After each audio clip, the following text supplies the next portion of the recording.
What a lot of people don't realize is when you embark on a board director career and you start to secure board directorships, it really does take a whole raft of things all to go well for those appointments to transpire.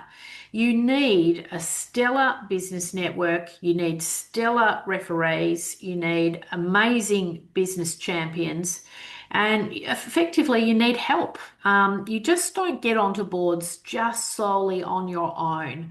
And it's a huge myth that you just, are going to go out there on your own, put out applications and secure board roles. You will only have a very limited amount of success going down that pathway. So basically, you need to think about your ecosystem, your business networks, the people who have worked with you, who really love the way you operate and are going to speak well for you, and particularly at board director level. So non-execs, champions, nomination committees, chairs, non-executive directors. You need to have a network at that level to help open the doors and then, say the right things behind the closed doors.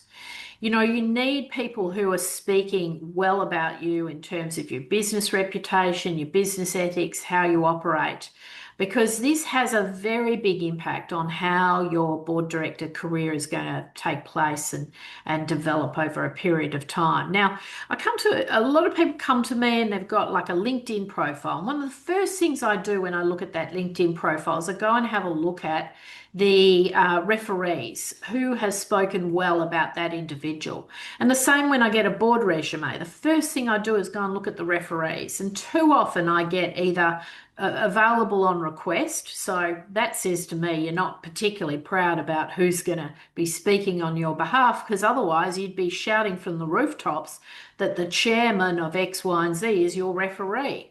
The non-executive director at ABC is your referee, because you really want to go on the front foot with the key references that you have, and you want to continually build this up over time. So, if you've got great experiences that you've had on boards and people are sort of singing your praises, get them to go and do a LinkedIn reference. Get them to write a testimonial. These things are important. People buy on the back of referenceability. People will appoint you to a board on the back of referenceability. So don't hold back. You need to have these things lined up, and you need to go out and speak to your network. Tell your network this is what you're trying to do, and make sure that people are going to be willing to come into bat for you and speak well about you behind the closed doors.